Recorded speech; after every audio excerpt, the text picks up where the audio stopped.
৪ নম্বর অঙ্কটি দেখি। কোনো একটি কারখানায় একদিন ৯০ জন শ্রমিকের মধ্যে ৪০% অনুপস্থিত থাকলো। ওই দিন কারখানায় উপস্থিত শ্রমিকের সংখ্যা কত? ৪০% মানে কি?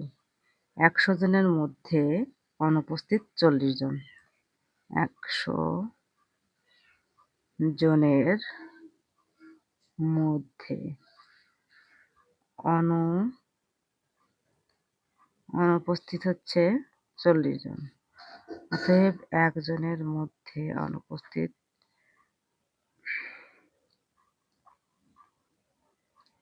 এতজন।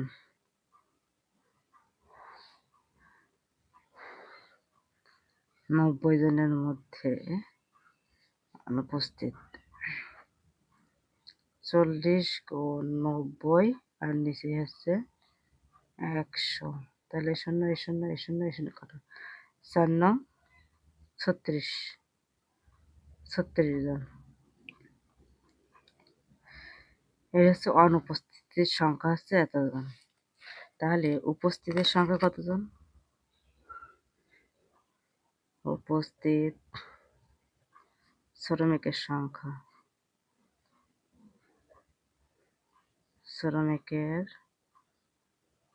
সংখ্যা এটা অনুপস্থিত। তাহলে মোট শ্রমিক থেকে এটা আমরা বাদ দিয়ে দেবো। মোট শ্রমিক হচ্ছে কত? ৯০। তার থেকে এটা বাদ দিলে ৬ তে কত হলে ১০ সমান ৪ হলে হাতে ১ ৩ আর ১ ৪ ৪ আছে কত হলে ৯ সমান ৫ হলে। উত্তর হচ্ছে এটা। ৫ নম্বর অঙ্কে কি আছে দেখি। মনোবী চাকমা বাগান থেকে ১০ ডজন কলা সহ একটি কলার কাঁদি পারল। পেরে দেখলো কাঁদিতে ২৫% কলা পচা বা নষ্ট। তাহলে ভালো কলার সংখ্যা কত? তাহলে ১০ ডজন। আমরা জানি ১ ডজন সমান ১২টি। ১০ ডজন সমান ১২ গুণ ১০।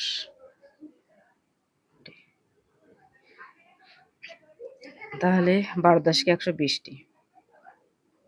মোট কলা হচ্ছে কতটি? ১২০টি। কলাটা বের করে নিয়েছি। মোট একটি কাঁদিতে কতটি কলা ছিল? ১২০টি। তাহলে আমরা আবার প্রশ্নটা দেখি। সেখানে ২৫% কলা নষ্ট। তাহলে আমরা কি লিখতে পারি?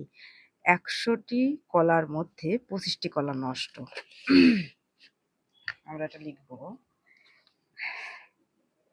১০০টি কলার মধ্যে ২৫টি কলা নষ্ট। অতএব একটি কলার মধ্যে উপরে ২৫ আর নিচে হচ্ছে ১০০টি কলা নষ্ট। অতএব এই যে আমরা ১২০টি কলা, মোট কলা ছিল কত? ১২০টি। ১০০টি কলার মধ্যে কতটি কলা নষ্ট সেটা বের করব। ২৫ গুণ ১২০ বাই ১০০। ২৫ একে ২৫, ৪ ২৫ হচ্ছে ১০০। ৪ একে ৪, ৩ ৪ ১২ আর ০ তাহলে ৩০। তাহলে ১২০টির মধ্যে হচ্ছে ৩০টি কলা হচ্ছে নষ্ট। তো আমাদের উত্তর কিন্তু ৩০ নয়। দেখো তাহলে ভালো কলার সংখ্যা কত?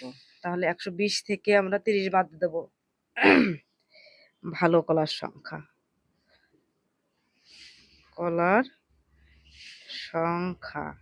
তাহলে কি করব? ১২০ থেকে ৩০ আমরা বাদ দিয়ে দেবো। তাহলে কতটি? ৯০টি। ভালো কলার সংখ্যা হচ্ছে ৯০টি। এটা হচ্ছে উত্তর। ৬ নম্বর অঙ্কটি দেখি। ১৩% মুনাফায় কোনো ব্যাংক থেকে কিছু টাকা ঋণ নিয়ে ১ বছর পর ৮,৮৪০ টাকা মুনাফা দেওয়া হলো। আসল কত ছিল? ১৩% মানে কি জানো তো? 13% মানে হচ্ছে 100 টাকায় 1 বছরের মুনাফা হচ্ছে 13 টাকা। তো আমরা এটা যেহেতু আসল বের করতে বলেছে, তাহলে আমরা এটা ঘোরায় লিখবো 13 টাকা মুনাফায় 1 বছরে, যখন আসল হচ্ছে 100 টাকা। 13 টাকা মুনাফা হয় 1 বছরে, যখন আসল 100 টাকা, সরি এখানে আসল হবে, আসল 100 টাকা। অতএব 13 টাকা মুনাফা হয়, 1 টাকা মুনাফা হয় 1 বছরে, যখন আসল হচ্ছে উপরে 100 আর নিচে হচ্ছে 13 টাকা। আর এখানে কত আছে? 8,840 টাকা। অতএব 8,840 টাকা মুনাফা হয় 1 বছরে, যখন আসল 100 গুণ 840 বাই কত? 13। তাহলে এটা আমরা কি করব? গুণ করব, গুণ করে ভাগ করে দেব। তাহলে এখানে আছে 88 4 0, এর সাথে আর দুটো শূন্য যোগ করে দেব।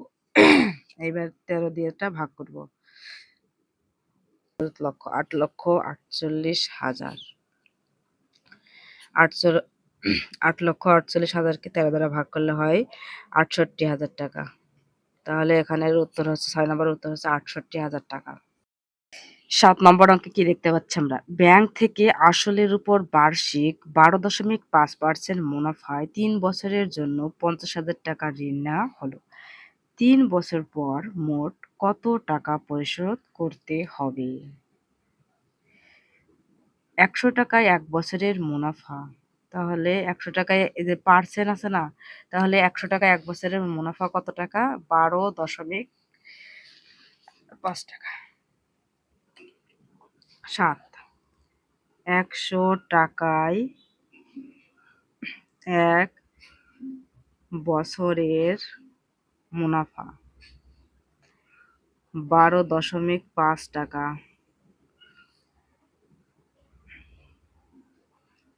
1 টাকায় 1 বছরের মুনাফা